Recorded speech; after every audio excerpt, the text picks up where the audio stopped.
We are one round in for the Florida State Builders Area Pro Series and 4 more to go. But tonight we are going to be sending 4 drivers home. They will have no more shot at a championship. 8 drivers will move on with the points the way that they are.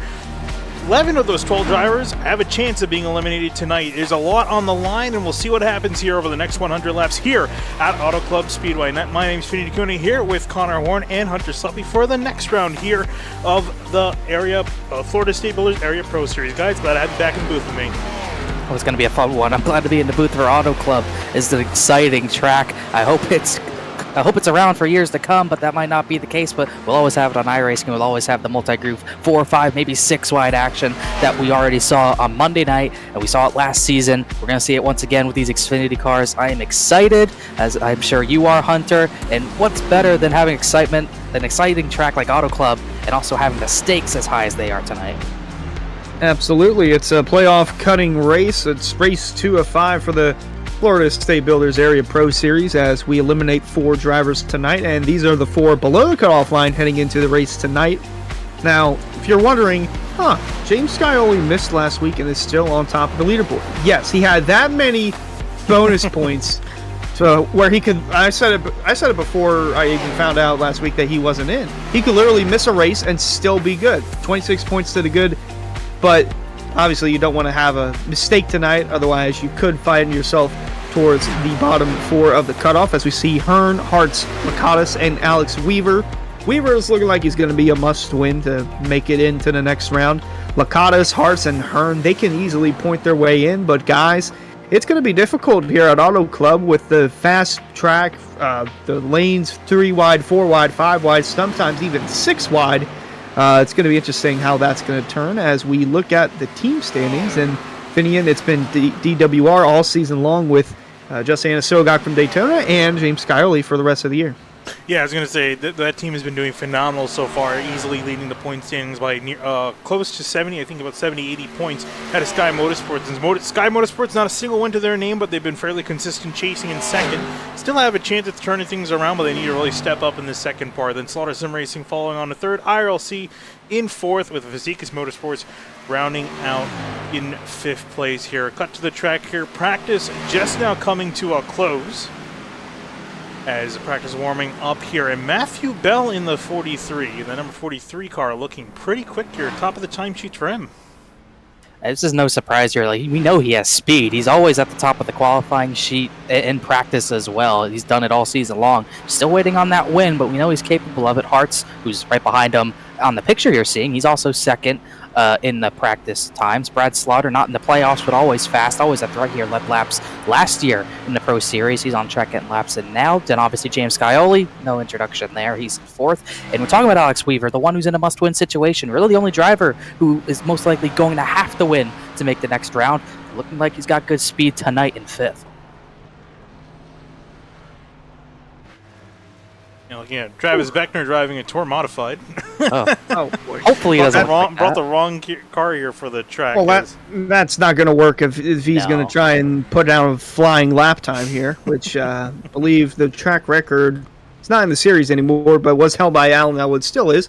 40.830. I don't know if guys are going to be close enough to that time, but we'll see who is on top as we get to qualifying.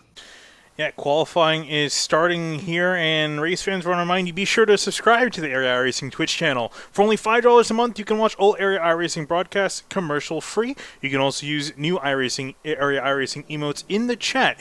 You'll also be able to earn double channel points as a subscriber that you can use to redeem for free merchandise at the Area iRacing Twitch channel here, guys, as qualifying has begun, and it's a slow trickle of cars onto the racetrack. You see Chris Rabel jumping out onto the track at Robertson. Cameron Hearn in the 67 machine is out there, one of the first of the playoff drivers to get out there.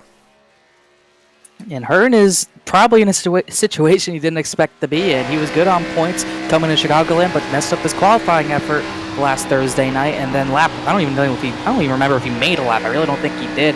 Instantly in a crash, instantly out of the race, and now sits below the cut line by 4 points. Cannot mess up qualifying tonight.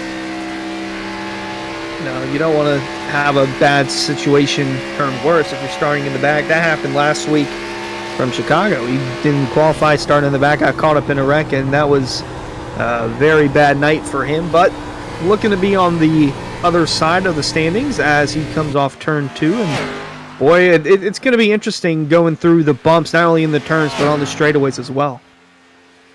Yeah, I was going to say, these guys trying to wrestle control. And you can see there on the exit for Cameron Hearn, he's having to keep the wheel back to center and a little bit to the right.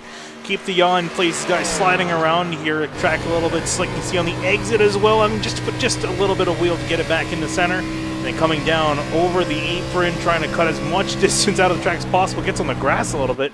Want to make sure you don't get an off track for Cameron Hearn, though. He got the lap in. And will sit on pole for now as the rest of the drivers continue to trickle on through. Ed Robertson second, Rabel across the line in third. Waiting on another driver who was out there. I don't think there's anyone else out there at the moment on a lap. Tom Bourne is coming out of turn 4. Yep, Bourne on a lap right now. Advanced to the next round of the Truck Series playoffs. 40.779. He'll go third for the time being. Nick Silver, a 40.673 just crossed the line. Second for the time being. And now it kind of ends the laps. Garrett Grant's on a lap, but now Matthew Bell, fastest in practice, is also getting on track just now. Gonna need to have a good time here if you're the 5 of Grant. Obviously, those not in the playoffs, they're just hunting for wins, hunting for trophies. As he comes across the stripe, 40.7. It's gonna be good enough for 4th quickest. It's all lap for the number 5 machine. Matthew Bell, though, he'll come across the start-finish line, 43. We'll see if he can capture the magic he found in practice and usurp the 67 of Cameron Hearn from pole position.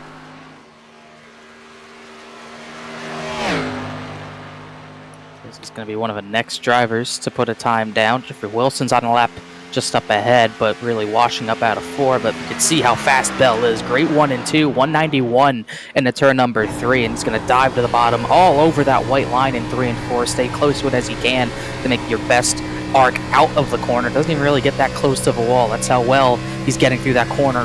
Once again to the very apron, almost in the grass, 40.607, and that is provisional pole by a decent bit. 23 thousandths of a second, the gap hunter as Matthew Bell jumps to pole position. Cameron Hearn there, and then Jacob Bell just coming across the line in the 96, and will actually spin it off into turn number 1. Shane Terry looks to be the next driver, putting a lap in. Indeed, part of Sky Motorsports looking to get their team at the top of the team standings, but Darian is just going for wins as he's ripping that outside groove, as I like to call it the Larson line. That's getting a bit too much of the outside groove. That can happen, scraping the wall. Hopefully it doesn't happen during the race because cars like to go everywhere through turns 1 and 2. They like to use every lane. See what the 88 of Vanna Sogok does on his lap. Heading off into turn 3 now. Trying to run as close as you can to the white line, then coming off on the exit. Everyone's going to come flying up against that wall. You want to get close to it, but keep off it as much as possible. That could definitely be Calamity Corner tonight if everyone's not playing nice with each other. 40.731 for the 88. That's going to be good enough for 5th place. Solid lap for the 88. Another driver going to need a little bit tonight. Believe he does come in above the cut line just barely by about 5 points, but that's really nothing when it comes to this track, especially with the field we have. We have 30 cars lined up to take the track tonight. Alex Weaver obviously talked about their situation. Pretty much must win, being 15 back. Once again, anything can happen, but can't really rely on points when you're that far behind. Really sideways at a turn 4. Can't be having that. Yeah, big moment there for Weaver in the 62. Going to lose a bit of time there. We'll see where he qualifies on the leaderboard. Good enough for 6th quickest, but if he didn't wiggle there, that might have been good enough for pole, but less than 5 minutes remaining. 62 for the moment will be P6. Yeah, solid effort for him, especially in a situation where he needs to perform. Shane Abbey is in the 84 out on a lap. Ryan Hart's also out on a lap as well, running way high against the wall. Yeah, on a lap. It's kind of what we saw Monday night. Turns 1 and 2, you can make that top line work and make speed up there for your qualifying time. But 3 and 4, the top's not as fast. You kind of got to run the bottom, maybe the middle, but probably won't see anyone ripping the top through 3 and 4 as often as you'll come down to the line. Won't go to the apron as see where he slots in. And is that pole position? Yes, it is. Wow. First one into the time there. 5s. blew the track record out by a good bit. And that's teammates up there for the moment 1-2, IRLC Motorsports, and Arts being outside the cutoff. A win would definitely help. He could point his way in, but we'll see here as David Weishart, last week's winner. He's the one of the few, actually he's the only one in green, I should say. That win last week at Chicagoland. P8, Justin Munsell still looking for his first win of the season. Yeah, he's out there on a lap right now, coming out of turn 2, the number 6, as you mentioned, chasing his win. Trying to see if he can get it done. Greg Mitchell with a very solid lap actually puts the 43 back another spot and off the front row. So Greg Mitchell in the 2 will take P2 at the moment. Just wants to try to see if he can beat not only just Greg Mitchell, but Ryan Hartz here, working down through 3 and 4 on the bottom line up to the top. Munsell got enough. You can see the concentration in his eyes, trying to see if he can get that pole position. And on the apron he will go, and across the line for the 6. Is it quick enough? It's quick, but not quick enough. 8th for the number 6 car. Yeah, 8th position, not the worst, but he would have wanted a little bit better as he'll start just ahead of David Weishart, who slotted in 9th. Travis Beckner with a 40.648. His time's done. He's qualified 6th, and obviously James Scioli, he's fast. He'll come out of turn 4. But will his lap be? It's going to be a 40.591, just good enough to get on the front row for the time being ahead of Greg Mitchell. And Scioli enters as the highest in points without a win. Second in the point standings, I believe 26-point cutoff. 26 points from the cutoff as Senesek in the 09 goes out for a lap. Yeah, looking good so far for David Weishart Racing. Gonna head off into turn 3. Nice and tight to the bottom line. For Senesek, he's had a mixed bag of finishes, good and bad. A little bit sideways off at turn 4. Is he gonna hamper his time, kill his momentum? He crosses it now, 40.8330. It's going to be near the back of the field. It'll be 19th for the 09. Couple more guys coming across the line. Casey Lakatos, another driver that needs to do well here. He's coming, I think, 11th in the points or 12th, near the back, I believe. But he's in a situation where he really needs to either win or do extremely well. And will the time be good enough? 40.746, going to put him right around midfield, I think. Go 14th for the number 50. Not too great for him. Brett Slaughter Jr. just went 2nd, so just barely slower than Ryan Hartz. He'll go to the front row. Now John Furness, last time we came here, he was the winner, led 44 laps. Will he go pole position? That was not his lap. We'll see what he can do on this lap. He's probably the guy to beat here, I would think. Yeah, Furness was the winner here a season ago, back in Season 3. And looking through all the Pro Series races here, if you lead the most laps, you're almost guaranteed the win. That's happened in Season 1, 2, and 3, and the average turn position from the winner in this race is the 8th spot. So if you're inside the first 4 rows, you might have a good shot at winning. And John Furness still looking for a win this season. So he comes off turn 4 to complete his lap. Yep, and down on the apron as everyone else has. The 28 quick enough, though. 40.626. That's pretty quick. Be near the top, not on pole. Be 6th for the number 28. Yes, he won't be able to do anything.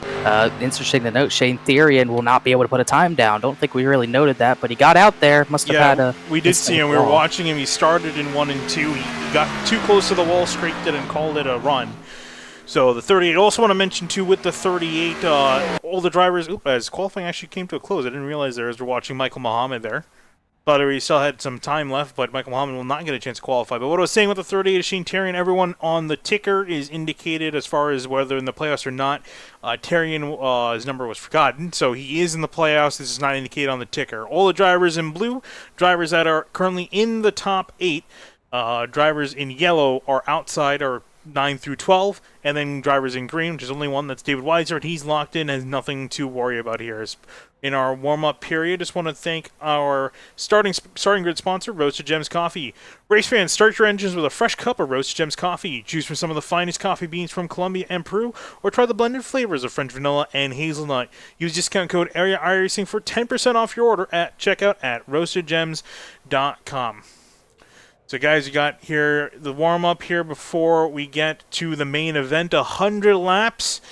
How do you think this race is going to play out? Do you think we're going to see a couple cautions early on, green flags towards the end, caution spread throughout? How do you guys think this race is going to play out?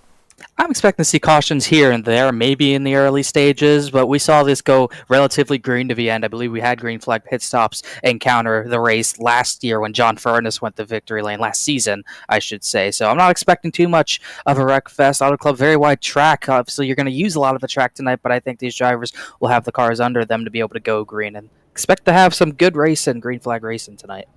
Might be a repeat of what we saw Monday. A lot of early yellows, but towards the end of the race, they were able to get it out, turn into strategy, and yeah, might see it turn out that way, but still have to take the green flag first and look at our grid. Indeed, and let's take a look at our grid. Starting on pole number 3, Ryan Hart's getting it done. Will be leading the field off.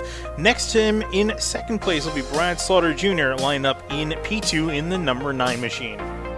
And then the 7 to James Scioli, the favorite for the championship. Not in as a good of a point situation as he would be if he was here last week, but he should be pretty safe starting third. And Greg Mitchell, who had heartbreak on Monday night, not advancing, he starts fourth tonight. Moving on back to 5th is going to be Matthew Bellin, the 43, was quickest in practice, not the quickest in qualifying, but still a strong effort. Next to him, John Furness, another car looking pretty strong here. Can he execute, though? We'll round out row number 3. Have to wait and see. He's our most recent winner at Auto Club. And then 7th position, Cameron Hearn had disaster after starting at the back of Chicagoland. He's 4 behind the cut line, but he has a good position tonight, starting 7th alongside the 84. Another Jimmy Johnson throwback for Shane Abbey.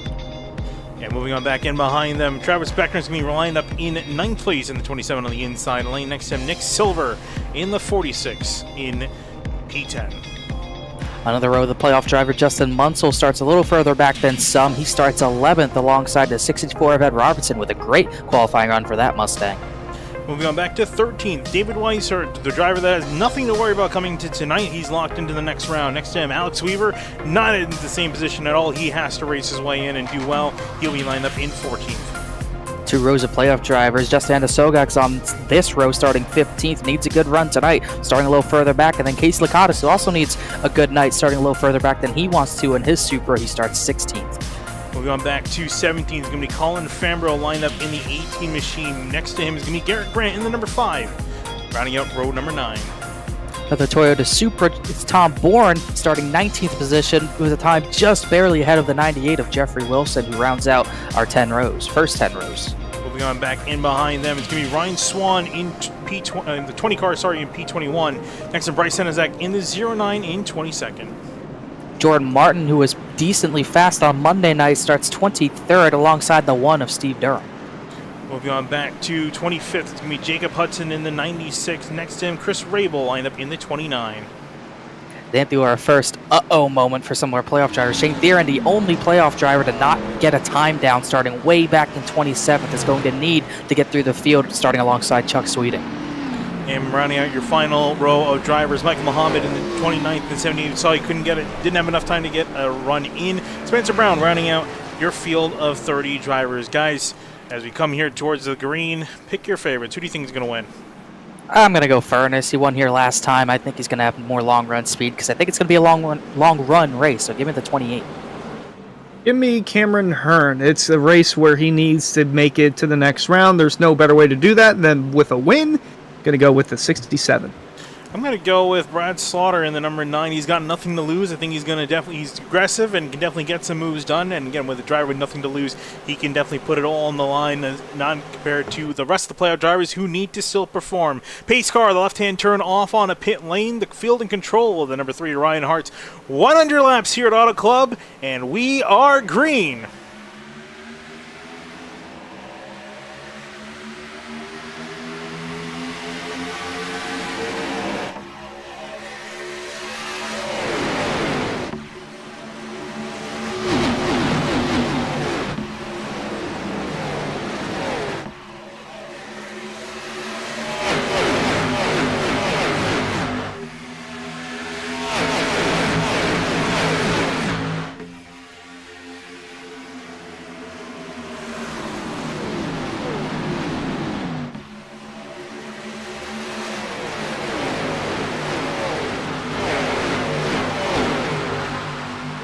Big checkoff on the start has led to some chaotic action among the leaders. It's Ryan Hart's, James Sky with a little bit of a breakaway. Matthew Pell leading a charge of hungry drivers in behind, holding off 3 wide as Greg Mitchell's on the outside, trying to make a move done. Brian Starter pinched to the inside. Shane Abbey now trying to make some noise.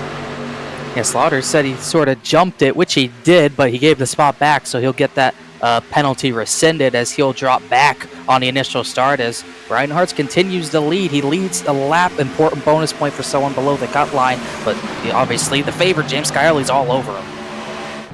You know, a little further back here, Nick Silver on the outside trying to work his way around Slaughter for 6, just going to give him a little bump.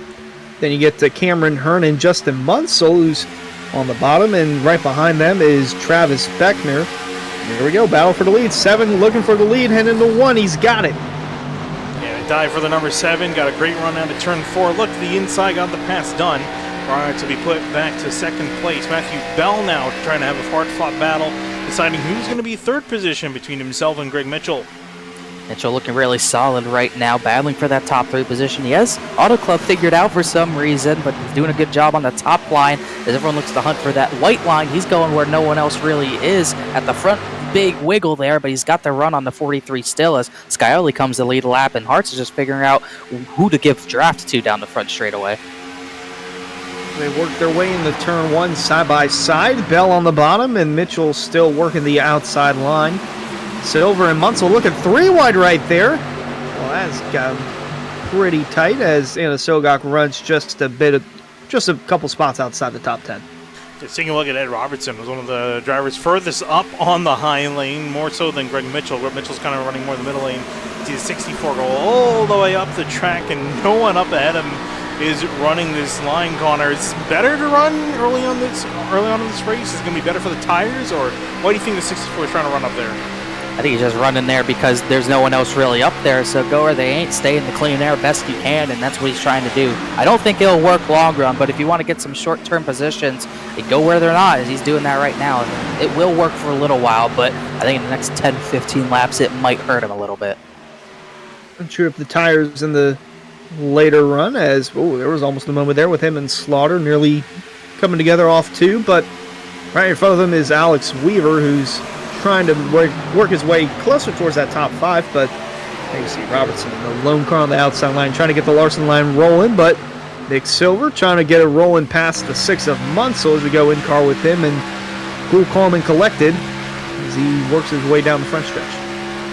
The fighting side with the 46 fighting for 6th place. A bit of a checkup. There's a chance for him to get it done, but he gets that more shallow entry off into the corner, so it's going to hurt him a little bit. As you can see the bumper there on the right side from the 46, and he's going to get by, and there's Munsell going to just blend in line ahead of Ed Robertson and Alex Weaver in the 62. Weaver making up some positions on the start. Up 6 positions already, up into 8th. Brad Slaughter Jr. kind of falling back here, all the way back nearly outside the top 10, but we've seen this the last few weeks from the 9. He's just really, Beckner really forces his way to the outside as Slaughter, they almost doored Beckner and Cameron Hearn. But we've seen this from Slaughter. He'll save the tires, he'll drop back, he'll give up that track position because he's very confident he'll gain it back if we get a long run. We're looking 3 wide here coming off turn 2, and it's all for the 10th position on track. As Hearn's in the bottom, Slaughter in the middle, but the outside lane going to Beckner, and now Anna Sogok. They're going to tuck in line, but Hearn's still looking on the bottom as they work their way into 3. Running on board with Brad Slaughter, just tries to do a little bit of an over-under. He can get some run back on the 67 of Cameron Hearn. Up ahead of him, Ed Robertson's been making some little bit of forward progress here as he's been making that outside lane work. Connor, you said you think it might hurt him eventually in the long run if he keeps doing it, but so far so good for him. Greg Mitchell is trying to see if he can get up near the leaders, trying to work to the outside of that 43, and I think I like what Mitchell's doing a little bit better. He's just running the outside lane, but not all the way up against the wall.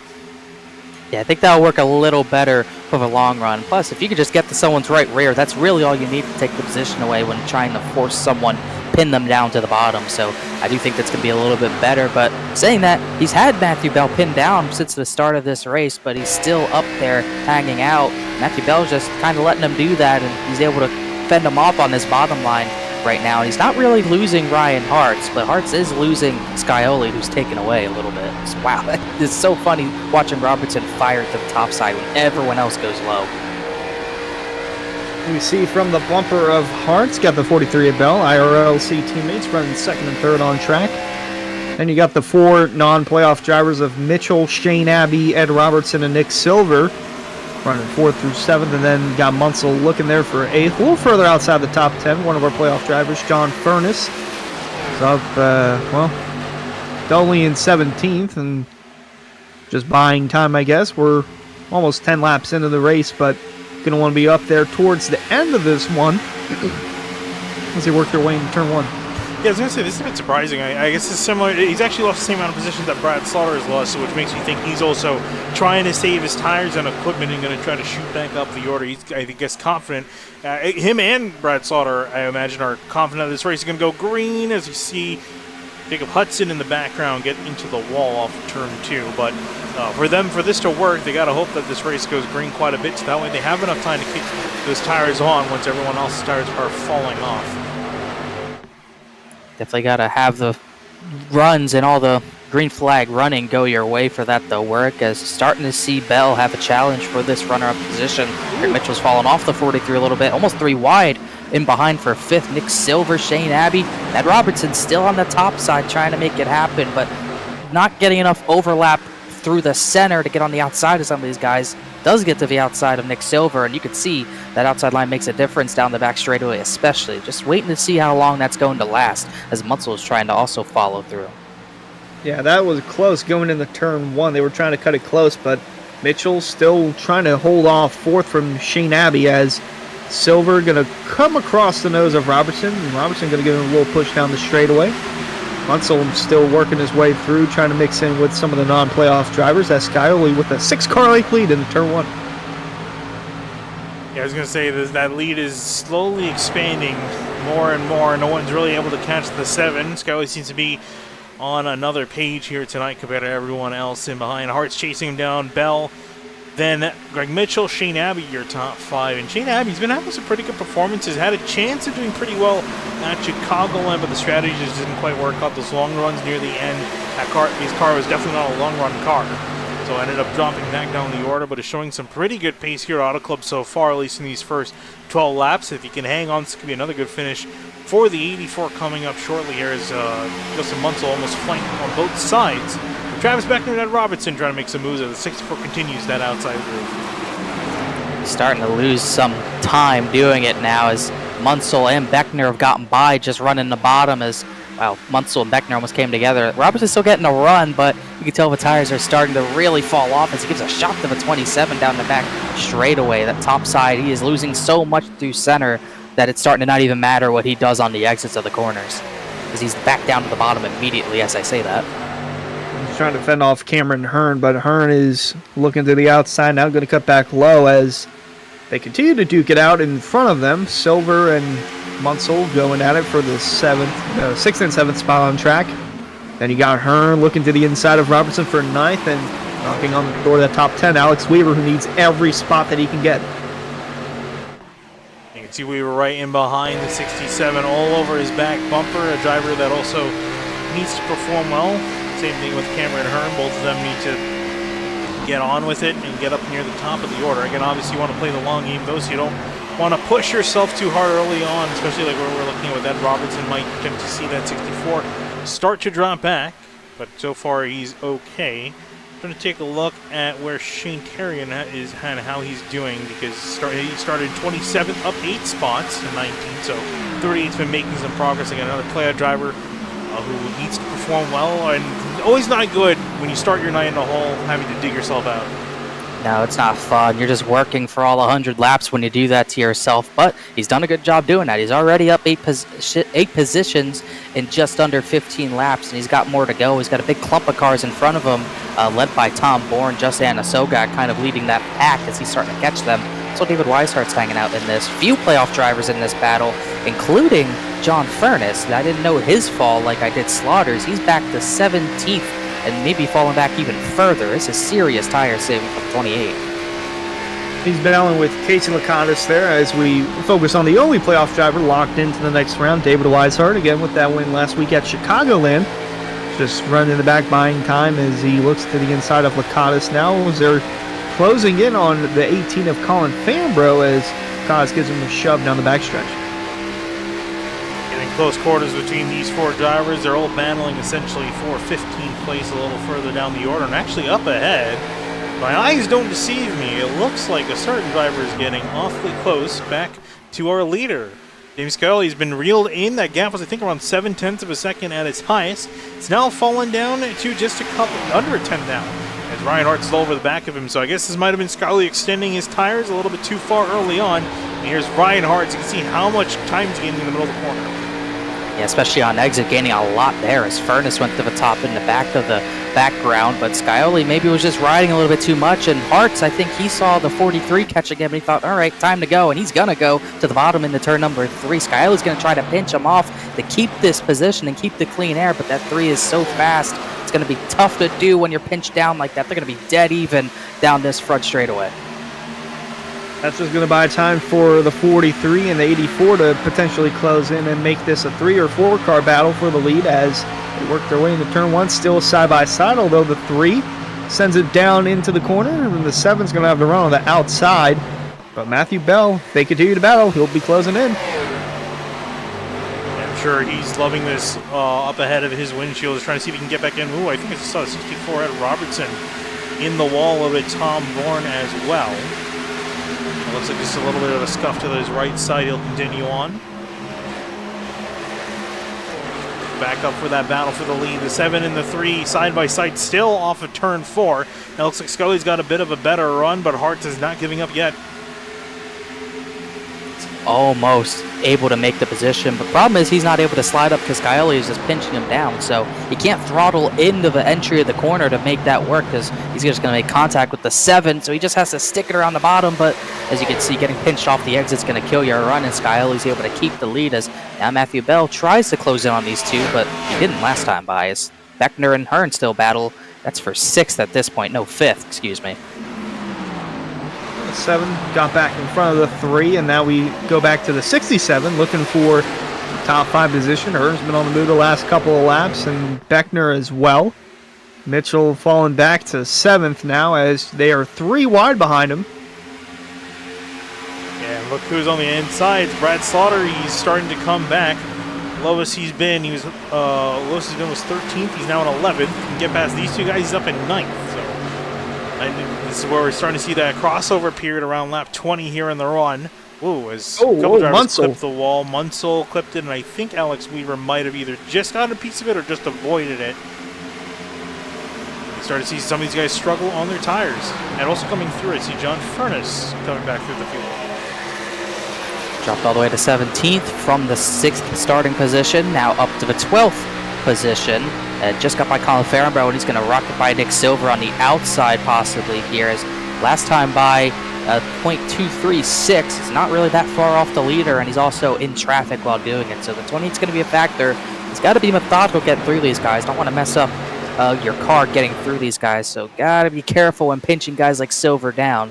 And obviously we know no new damage model on these Xfinity cars, so got to really be careful. If you hit the wall, it might be game over. Very well could be, as the 43 of Bell is closed in from 9 car lengths 5 laps ago to about 6 car lengths, closing in on teammate Ryan Hartz and race leader James Scioli, as we're already a 5th of the way through, and Beckner and Shane Abbey continue to go at it for 4th in the background. You see them side by side heading into 1, with Hearn following behind the the tire tracks of Travis Beckner. Beckner all the way down low, Abbey all the way on the opposite side of the track up high, using up all the lanes of racetrack, though it's not helping him at the moment. Those tires are really struggling, and I think we're seeing, Connor, what you were mentioning earlier, that top lane just not paying off in the long run. So Cameron Hearn now ahead up inside the top 5 for the first time tonight. Alex Weaver down in 7th, and now he's under attack. Greg Mitchell, he's been drifting back just a little bit in the number 2 machine, and here comes Brad Slaughter. Ow. Is he going to go through the middle? Thinks about it. Nope. Yes? Nope. Yes. He will. Weaver kind of gave him the middle. 62 struggling right now. Talking about the top line, how bad the fall off is. Ed Robertson's back to 23rd position. Granted, he has had a bout with the outside wall. That 64 looks pretty harshly damaged now. He's at the back of the field, but 62 is also struggling. Got to be careful of that. As Slaughter. Munsell struggling too. That's the second time we scraped the wall. Yeah, that was a hard hit that time. That is going to be hard to recover from, especially the track position he's losing.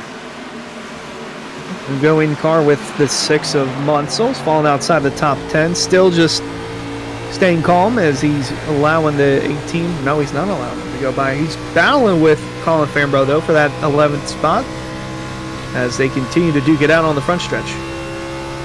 And he's been struggling trying to run that outside lane, make it work because no one's there. And unfortunately, he's found the wall not once but twice. Up ahead of them, I see Cameron Hearn fighting with Travis Beckner. It looks like Cameron Hearn's going to win out in this exchange, but I think he's got a mirror full of, he's got a bumper full of that 27 all over the back of him heading off into turn 3. Beckner kind of gave it to him in turn 1. Hearn wasn't really even there.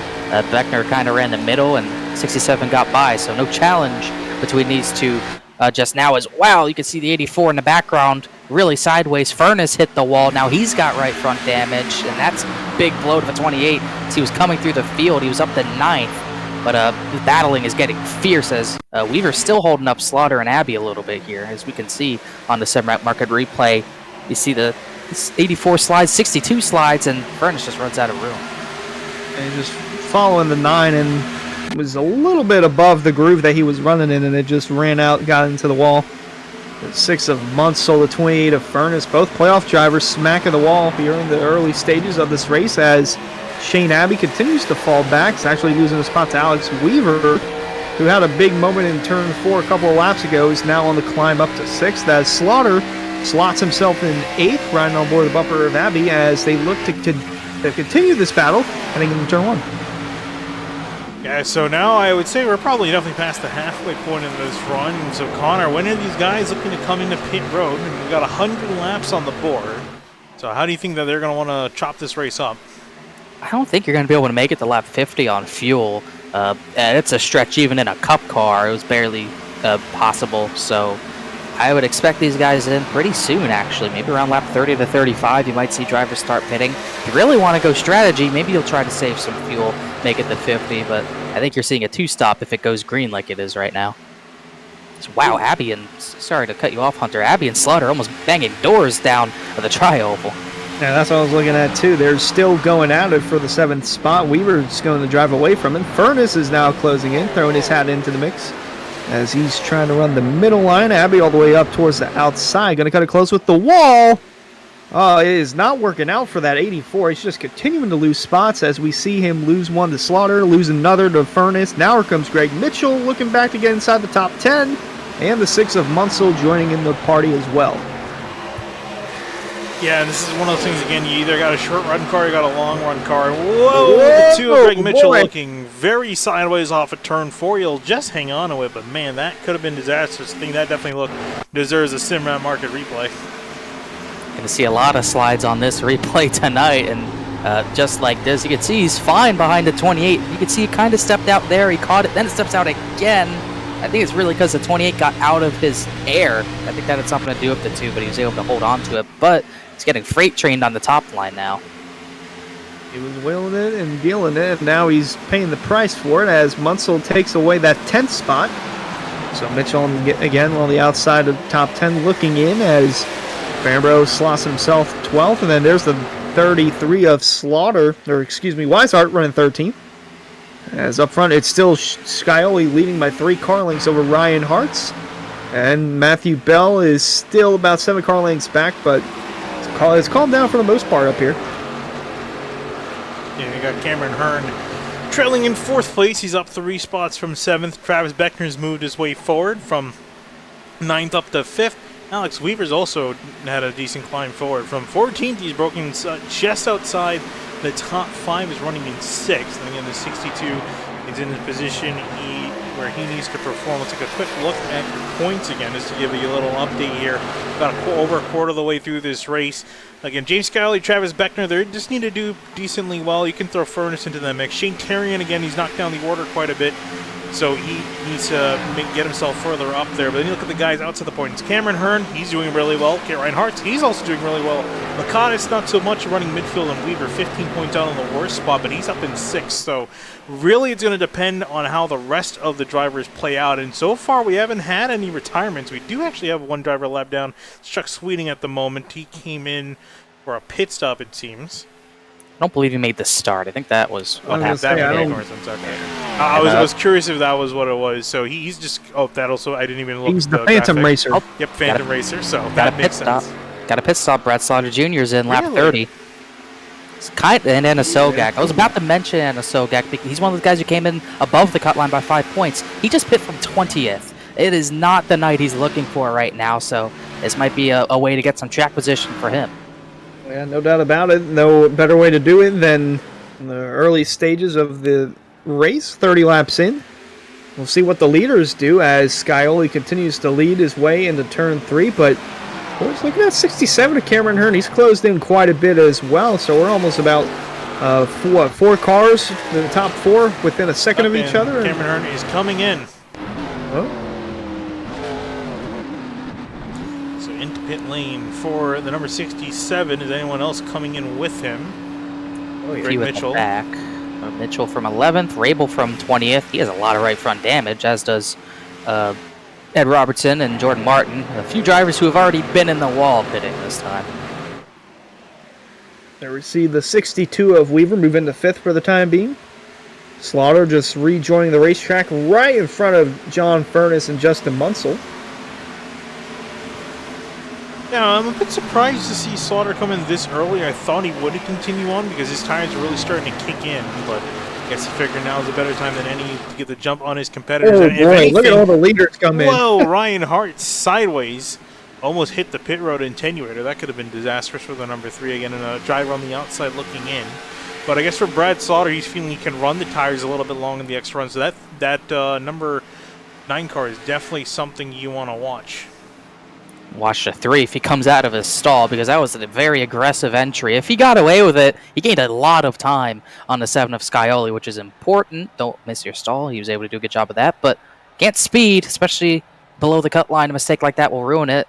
Hearn and Slaughter side by side. That might end up being the battle for the effective lead, but we'll also have to watch the battle off of pit lane as Hartz drops the jack. It's going to be close between these two, but I think Scioli's going to have the momentum to get by. Just barely as, well, the 6 comes in to pit, but Furness has a lap led, so that's huge for him for a bonus point as here comes the 67, here comes the 9, and it looks like Cameron Hearn is actually going to take the lead out of this. Although the 7 comes out, tires aren't up to speed yet, this could play into the hands of Cameron Hearn when they go down the front stretch. Here comes 67, Cameron Hearn charging in as he hit the warmed-up tires. Have anything for the 7. He's trying to get a run. He's going to build up a run. He's definitely there and able to fight. Seeing back from Brad Slaughter, he's gaining on Ryan Hart. So effectively, this will be the battle for the lead. Once everything cycles out, we saw the top 9. Everyone there needs to pit. They're gone just a little bit further than the rest of their competitors. Shane Abbey looks like he's coming on down. Steve Durham as well. John Furness of all drivers, he's all the way up on the top side. Ooh, did he hit the wall or something? Or is this just He's just had Larson it. lining it. He did hit it earlier, but not there. Oh, okay. I thought you almost looked slower than normal. I guess it's because he's trying to run that outside lane. But I'm curious to see when he's going to come on down again with that damage. He was having a really good run early, but that damage I can't imagine is doing him any favors. Look how much he's pushing up the track. He's going to come this time by. Here he comes. I was going to say, Connor, you know what? These guys could go to 35, and if it goes green to the end, they just stop at 70, and then they're good to go the rest of the way. And these guys that pitted on lap 30, I don't know if they're trying to do a 3-stop or a 2-stop, but if they're trying to do 2, they're going to have to stretch it to 40 laps on fuel. Yeah, it's gonna be a little stretch if you're going to do 2 stops from 30. You're gonna have to do 1 long run in there for the guys who pit that early. So we'll just have to wait and see as Fern's picked up some laps led. Importantly, Case Licata stays out, so he'll get a lap led himself, at least 1. And no one else is really going to be in position to do so playoff driver-wise, as it's going to be, I believe, 4 of our playoff drivers so far getting bonus points. We'll see if he comes in this time, looking like it. Yeah. Very important for him. It is. It's a very good maneuver. Just get that lap led. It's going to cost you some track position, but if a caution comes out, you can come back from it, and he's 1 bonus point richer. And again, when you're in this situation from the outside, you need every single point. It's all going to count. Meanwhile, back for the lead, original battle for the lead, when this sorts out. The 7 versus the 67. Cameron Hearn going to throw it to the inside. Oh, this is going to be good stuff. Cameron Hearn's going to be aggressive, too. as he's going to make it work right now, but here comes the crossover. Never want to see that South Beach Heat number 7 in your mirror crossing you over, but he's going to have no choice right here as 7's going to have the run into turn number 1 to likely clear him back. As Spencer Brown and Michael Muhammad, the driver's still staying out, as this is effectively the actual battle for the lead, as Hearn's giving the 7 no room. Yeah, he's going to give him his money's worth, as the 3 of hearts he's going to enjoy this and hopefully wish that it continues through 3 and 4 as they're dead even heading into the turn, because the 3 is also looking to cash in on this battle.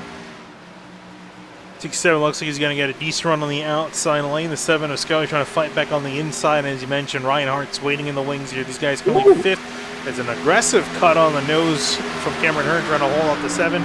Going to try to make him go the long way around? No, he's going to try to make him go to the inside potentially.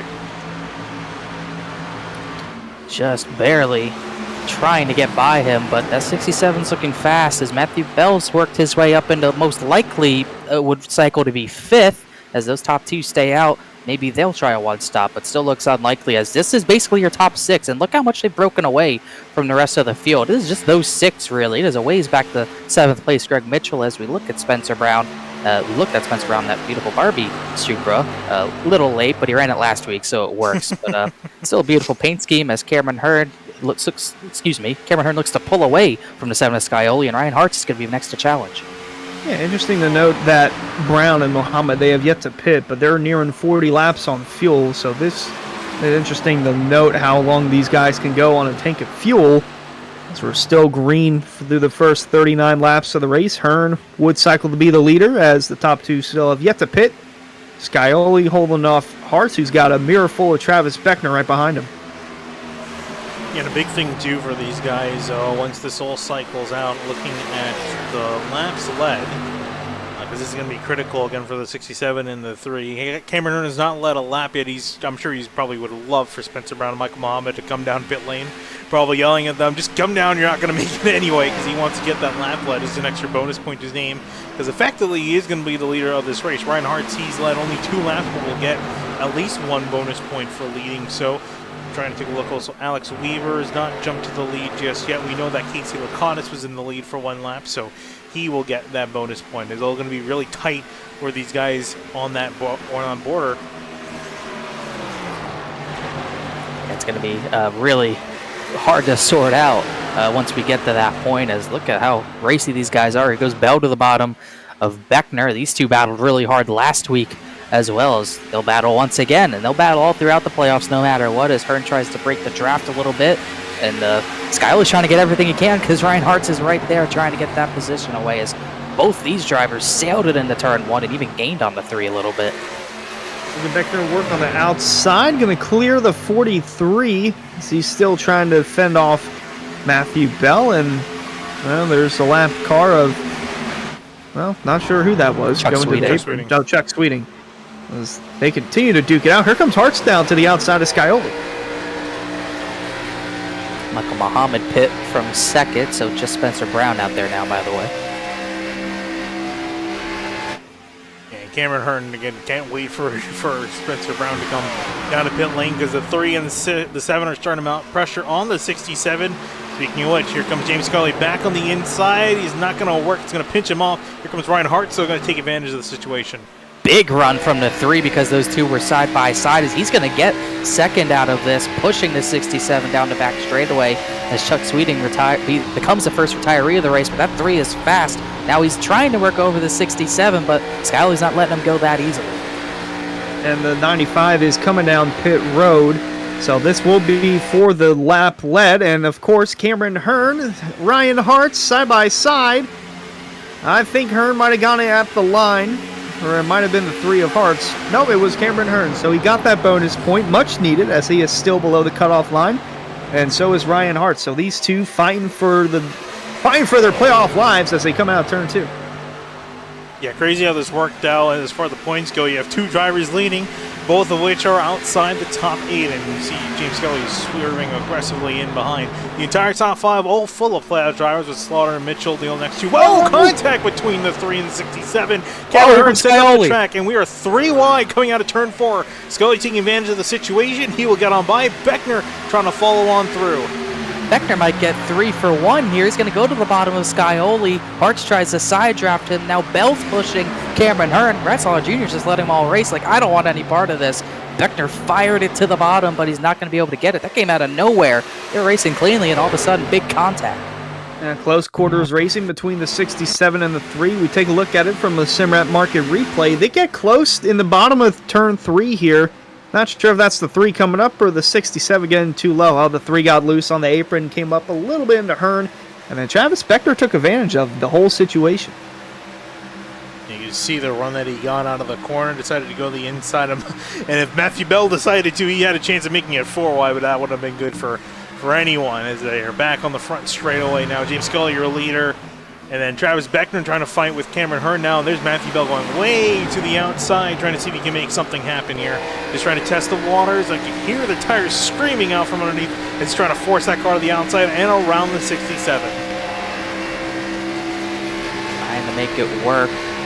He's gonna go trying to get back by him as Bell's all of a sudden become the beneficiary of that, as well as Beckner, as he's still running the top in 3 and 4. Not as well up there, but he's gonna make it work. Hearn can't really do anything about it. Look at the run he's gonna get on Beckner. He's gonna easily take second away. Gonna try and clear him, and he will. So now Matthew Bell slots into second as they head into turn 1. Skyly the leader by just about a car length. See if the 43 can continue to ride the top into the lead. Meanwhile, Hearn and Beckner close quarters racing just below the 43. Tight with the wall, and it's going to be a massive run. Here comes Bell down the backstretch. Bell with a massive run, nowhere to quite go. He might have a chance looking inside. No, he's going to go back to that top side. It's been working for him so far. It's a matter now, can he execute it? And really, what can James Scully do? Not really a whole lot. Here he comes, that run not looking as particularly dominant this time by, but he's still gaining on the 7.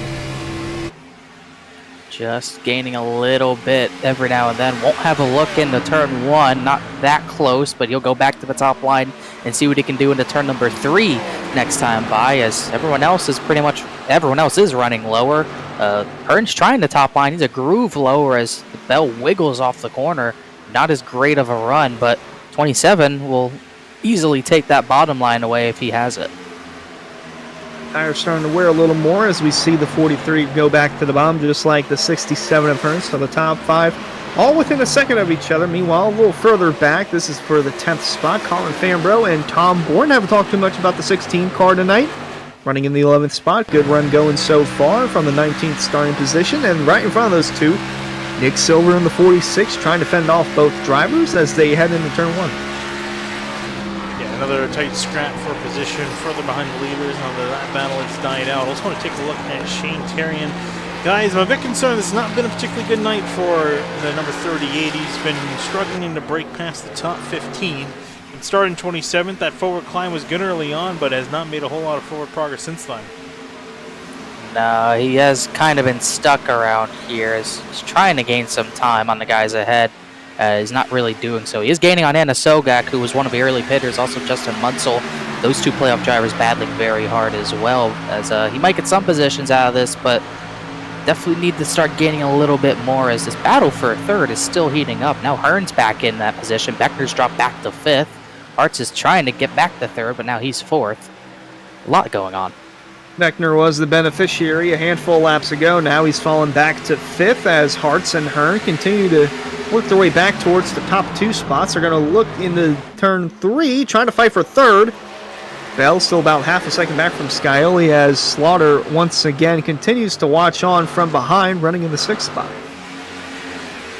Yeah, I need that 7. Scioli starting to break away. I'm curious to see if we see something similar happen like we saw in the first run, where Scully broke out a little bit too far and they got reeled back in by Ryan Hartz.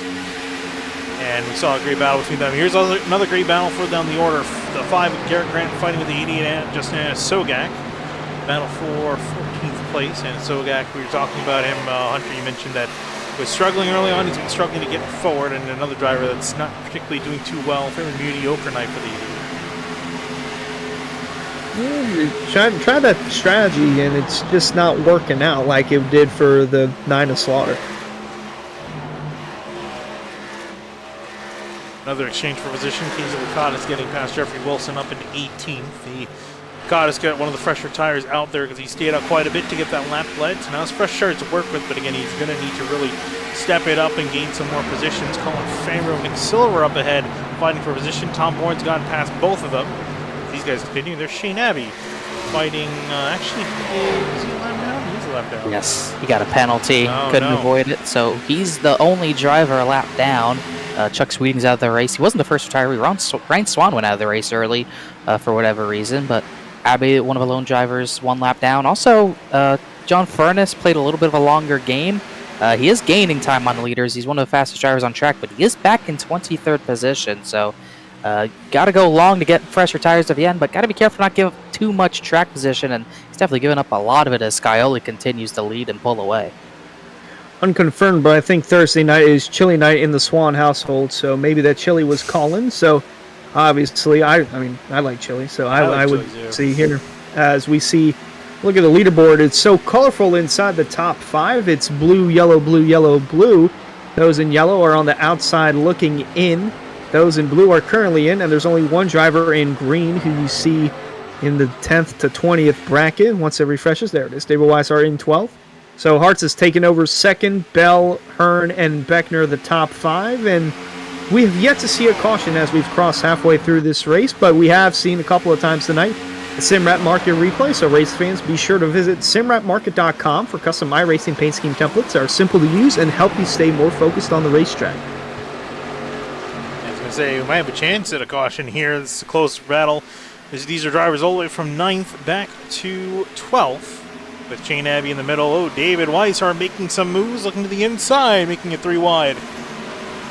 He's got fresh-ish tires as well, as he went a little bit longer than some of the other drivers. He's one of those guys who pit on lap 35, so he has caught these guys. Still struggling to get by him, though, as Abbey still battles, even though he's a lap down, and Nick Silver gets away through all that. So from what I've seen, towards the end of that first run, there were cars that could go over 40 laps. So really, if you can stretch it to 40, you can make it in your window within the next 5 to 6 laps, as we're nearing lap 60. Battle for position between 67 and the 43. Cameron Hearn getting past 43 and Matthew Bell. 43 will go down one spot. Hearn now has a chance to try to chase back to Ryan Hart, who's been on a little bit of a breakaway from the rest of them, and he's just trying to chase down James Scioli. And I got to say, it's been a great race so far for the lead. I don't think the lead has expanded more than a second other than on pit stops. And it's otherwise been within a second or at least 2 seconds with the leaders. So fantastic stuff here. I would say at this point, really, anyone in the top 6 has got a good shot. I would say so as well. These top 6 have just broken away from everyone. Alex Weaver is up to 7th, as he's really the best of the rest, I would say, so far, but not too far away is Greg Mitchell. And then they got that log jam with Board, Fambro, Silver, and others. So really, like you said, these top 6 are at the top of their game right now. Looking to continue for their next set of pit stops, whenever that is. They either are on the green or under caution. Riding out the bumper here of, I believe this is Fambro. No, Weishart. Yes. Well, sorry, I meant Weishart. You were correct. Fambro's just a little bit up the road. Nick Silver in behind with Shane Abbey again a lap down after a pit road speeding penalty. Colin Fambro just up the road. He's still trying to fight with Tom Bourne. These guys can't get enough of each other. These guys have been all over each other as push will come to shove. Might have already had. The front end of a 16 is pretty dented in already, but he's been able to stay in the 9th position and fend off this 18 Pepsi Camaro, as might be losing battle for both these guys as Weishart closes in on both of them as after getting by Nick Silver, but this 18 just does not have enough grip to complete the pass. 33 of Weishart looking to close in and cash in on passing 2 cars, as the 2 and the 16, well, 2 up the road, still running in 8th, but the 16 and the 18 duking it out for 9th and 10th in the middle 1 and 2. You see Fambro struggling, just trying to see if he can get the slide job done. He will just slide in front of the 16 of Tom Bourne. He can get the pass done. Bourne also some decent damage to the nose of his car, as you can see David Weishart in the background making a move. Will go to the inside of the 16. Shouldn't be much of a fight there, as Fambro comes down to cut off the nose of 33 and hamper his progress. I'm not always on conspiracies, but I'm just saying, since the font on that 33 changed, he's been unreal a little bit. He's been very fast in all 3 series, not to mention the wins he's garnered. Just saying, a slight change like that. He's early. That is Oh, extremely yeah, that is early. He was one of the pitters on lap 30, so he pit early the first run, but this is even a little earlier than he would have came in if he did that again. So this is going to be a long stretch to the end for Slaughter. This is really surprising. I really wish we had Eric Wineland with us tonight to figure out what's going on in the 9 camp, because unorthodox strategy. So he's coming in for what I would assume would be the final service of the night. There's no way I can imagine he's doing 3 stops. I would completely put him at a disadvantage. There's no way he can make up enough time. Yeah, that's honestly a head scratcher for me. I don't know. I thought he would stretch it to 60 and then maybe pit there, but yeah, you're going to be close if you're planning on that being the last stop of the night. Yeah, this is something he's been doing the last few weeks. He would much rather have the extra pit stop. That's his game. That's Slaughter's game. He tried it at Phoenix Tuesday night in the Truck Series, and it just was not the right call. But it could be the right call tonight, getting track position for the final run. We'll just have to see as Cameron Hearn coming in to respond to that. So looks like he's dragging the leaders in. So I mean, if he's going to drag the leaders in with him, this might potentially work on his favor. I might argue a little bit too soon, but I mean, he might guess he knows something what we don't. He's going to blitz by the 43 and the 3. Look at the difference in mid-corner Speedy X just to get off the gas, because otherwise he'll ram into the back of the number 3 Ryan Hartz. He also brought Munsell down, who's going to need track position. I guess if he brings everyone in, it could work, but I just don't see how that's going to work. We saw last year the drivers who pit early were not able to fend off Furness, Beckner, and others. Weishart was one of those who just did not have the pace at the end after pitting so early. So still not sure it's the right call, but he is bringing leaders in. Beckner has came down from 4th. Greg Mitchell and Bourne have come in from the top 10 as well. Yeah, they were trying to woe it down, make sure they're not speeding. Another car coming down pit road in the back. I'm not sure who that is. That is Jeffrey Wilson coming on down pit road. So the door is definitely open for these guys to come in and potentially make their final stop of the night. We'll see, though, as the 16 comes in. The 2 will slide into his box in a moment. But the 7 is Scioli still leads as the 9 is Slaughter. I mean, the difference on newer tires and older tires, it's like those on older tires are just sitting still. I mean, look at Hearn. Here comes He's Hart. on newer tires. No? Sorry, I thought Hartz was coming in, Hunter. Apologies. Yeah, I want to see something happen, because he looked really slow off the corner. And it almost to the point where it looked like he pit. I'm not sure this is Cameron Hearn caught him by surprise, or something happened, or he thought about pitting and then thought about not pitting. He wasn't that much slower than Oh, I guess it's just Cameron Scioli. Hearn coming through, yeah. Yeah, it wasn't that much slower than Scioli, Just but looked that way. probably got spooked a little bit. But rest of the leaders did not respond to Beckner as top 3 stay out, Scioli, Hartz, and Bell. And then Alex Weaver retains 4th, all the way 5 seconds behind the 7. But got to be thinking sooner or later, whoa, big squeeze as Hearn goes by Scioli, but still no one responds. Got to assume these drivers are using this run to be on their long run and not do that for the final run of the race. Thing that I'm thinking of, too, it might be just that as Garrick Rain comes out of pit road. Shane Darian, playoff driver, coming in to pit road for his final stop of the night. And in his box, he will go again. I feel like at this point, Shane Darian could really use a caution, just kind of upset the order, because still struggling to make up some track position. And back up the leaders, Scioli, Hartz, Matthew Bell, they've been continuing onwards, and I think they might for a while. And Cameron, right Hartz, Yep. He's coming in a bit hot. He's got to gain everything he can on Scioli because the 7 will likely respond. Whoa. Oh, it's Weaver. Yeah, Weaver's in. Fambro's in. Weaver actually came in pretty slow for how wiggly he was. Rabel comes in from 12th. As should bring in, I assume, the rest of the leaders. We'll see how Scioli wants to respond to this, but he does not have to worry too much about Matthew Bell. He's gapped him by 2 seconds at this point. Still waiting on pit stops from 7, the 43, 33, so on and so forth as Scioli continues to lead. He might be coming in this time. Yep. Looks like that way, so he's also going to come in, trying to maximize that pit road entry. Nice and tidy. Couldn't be anything too bad for the 7, and here comes a 43 in behind him. So most of the leaders, the drivers in that leading group have come on down. David Weiser continuing out there, and Weiser actually go on a little bit further because he's only 29 laps on his tires, so he came in a little bit later. I think he's going to pit a little bit later than everyone else. Again, he's not really in a situation where it really matters where he finishes this race, but he wants to do as well as he can. There's Alex Weaver, Colin Farmer coming out, trying to see where Brad Slaughter is in the mix of things. He's with beginning past Michael Muhammad. So there's Brad Slaughter, there's Cameron Hearn, Travis Beckner in between both of them, and then Ryan Hart's quite a bit ways further back, and James Scioli now coming in. Or coming out, I should say. Yeah, so he'll get jumped by Hearn, and Beckner. And looking for Ryan Hartz is who I'd really be looking for to battle this 7. As Hartz is going to get a little bit closer. He'll have momentum. Oh, this is going to be really close. He might have to go for a dive into 3. It's about the same as when Hearn caught the 7. He might have to tuck in line here and then maybe wait till turn 1 to make the move. It's almost identical to how they came out of pit road on the first time.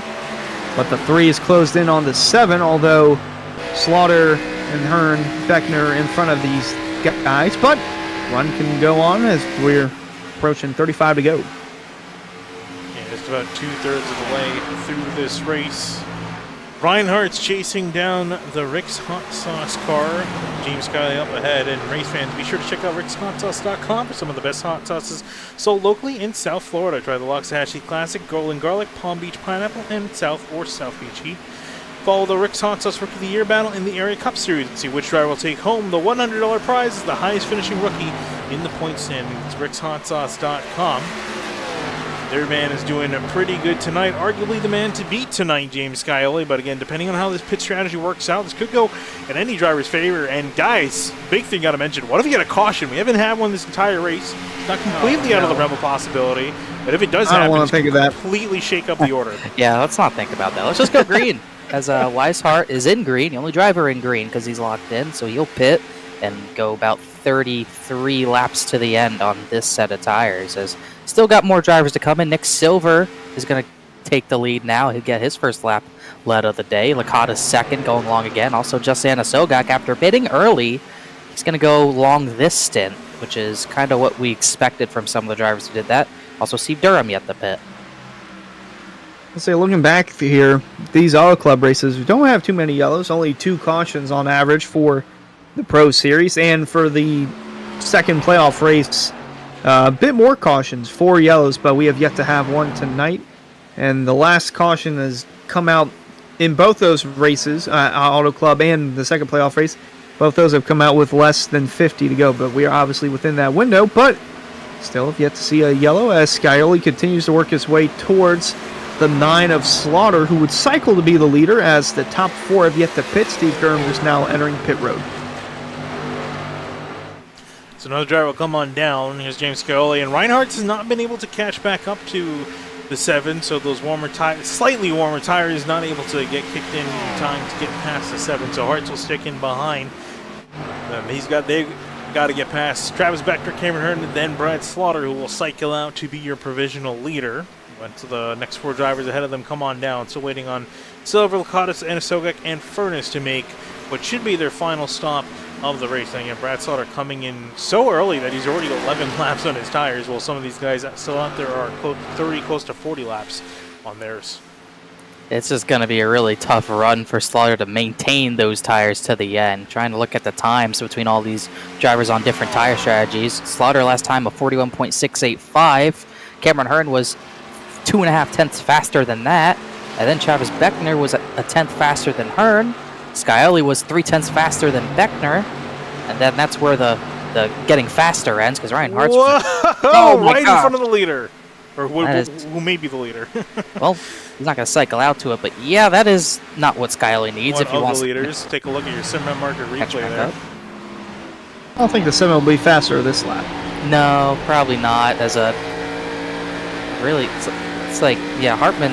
Is that Logan Hartman? He just got Jacob Hudson. Yeah, he just nothing. He wasn't really trying to get out of the way, but he was just trying to run his race. You could tell he's struggling. Just got loose. No malicious intent there. Just really struggling in 27th right now. Don't mean to alarm anyone, but we do have the battle for the lead. Casey Lakatos now to the inside of Justin Sogok. Forget that. He's going down pit road. Yeah, I think So that's much why for that battle.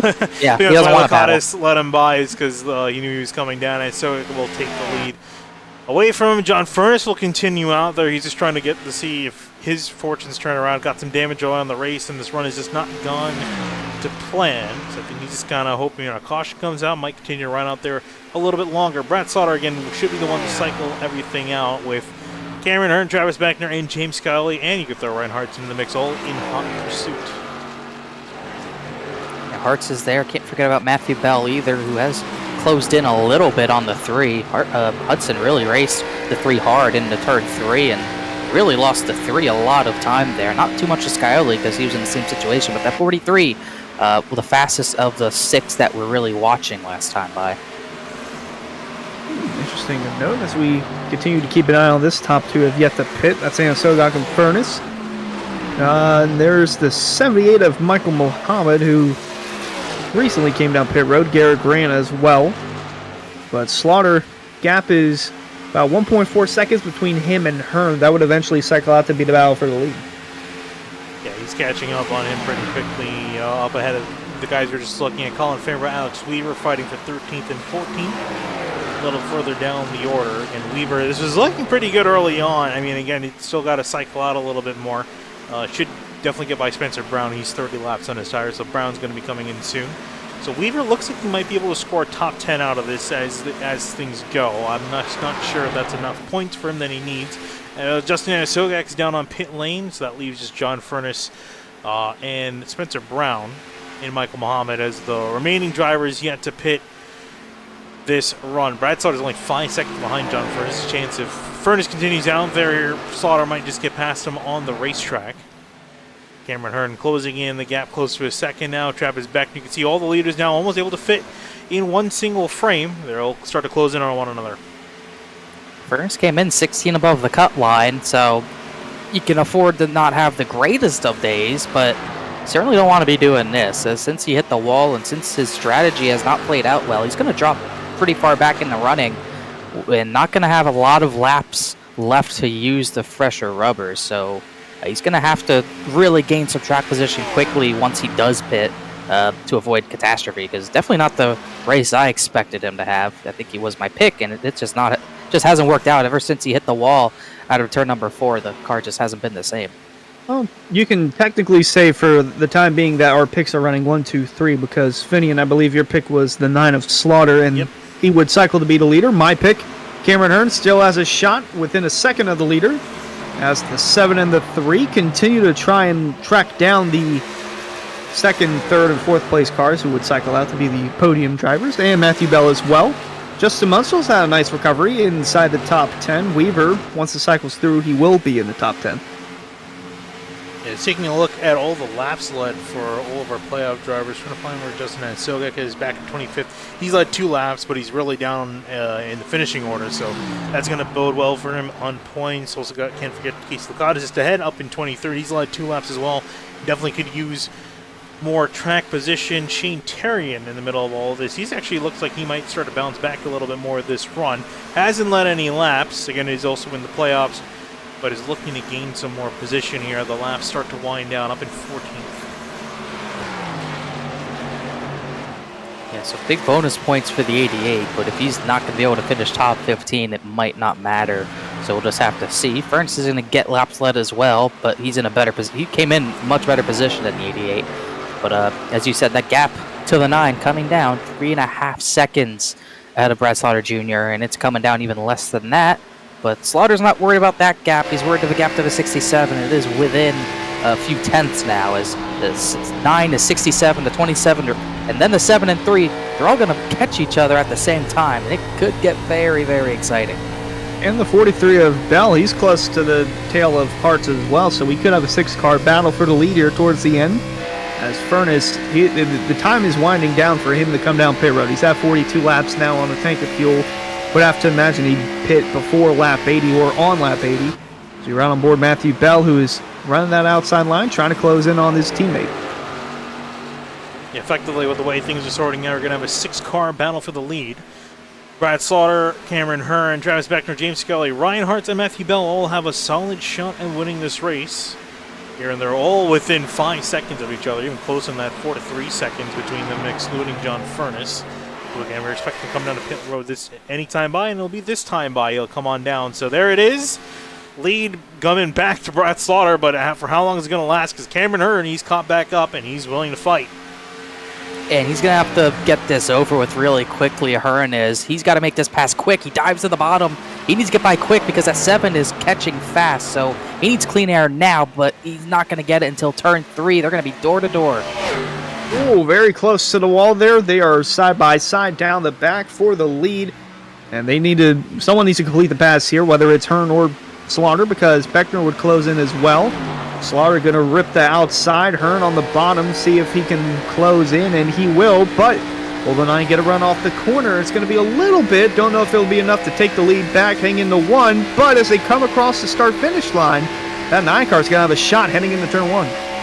He's got a great run and enough of a run to make a move to the inside. As on tires, though, to stick on the inside, and that is negative on that. So Cameron Hearn will take the lead and keep it for now. Travis Beckner and James Scully, they're starting to duel it out with Scully on much fresher tires. He's going to have a look to the inside of the 27. I can't imagine this is going to be too much of a battle here. I'm curious to see how much of a fight Beckner is willing to put up with this.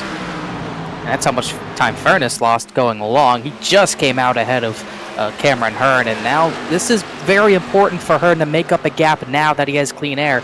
Oh, Slaughter might have hit the wall there. It's especially important if Beckner battles Scully as hard as he is for a few laps and get an even bigger gap, but I don't think 7's going to wait too much longer. I don't know how much longer Beckner can really battle him into a corner. There goes the 7, dives down, should clear him right there, and he does.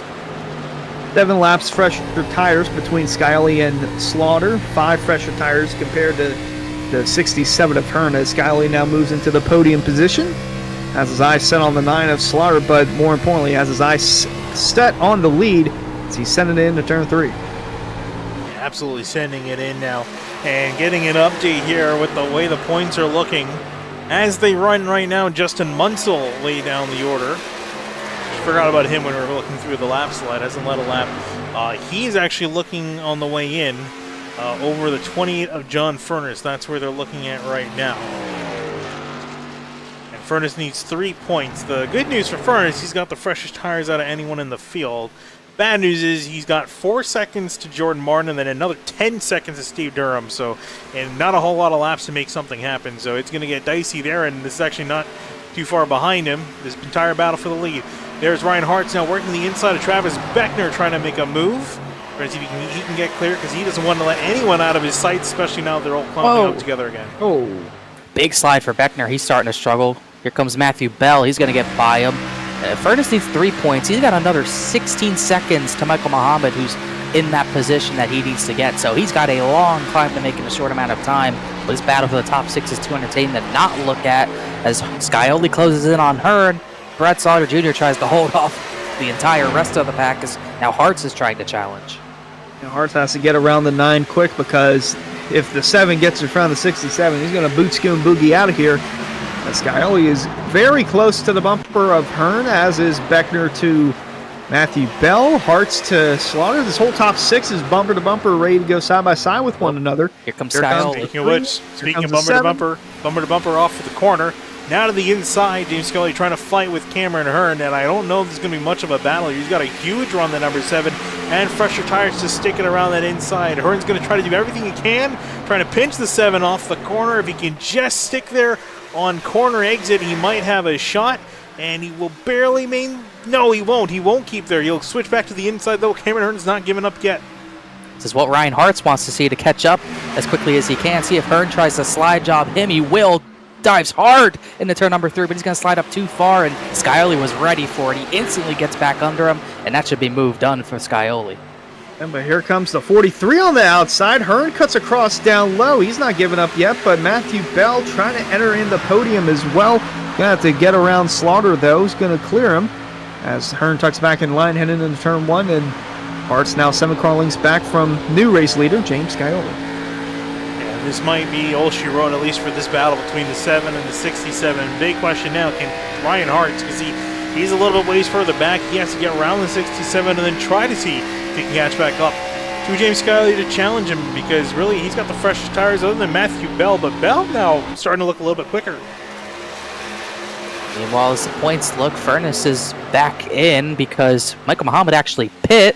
So Furness is back up to 22nd. He also just passed Jordan Martin. So now the 28's in a better spot than the 6. And also Munzel's on not as fresh tires as the drivers even behind him, Therian, Grant, and Robertson. So it is looking grim for the Raycon Supra. Still 15 to go, and we've still yet to have our first caution of the night, so that could definitely throw a wrench into things and switch it up. I mean, it could. It hasn't happened yet. I'm not denying that.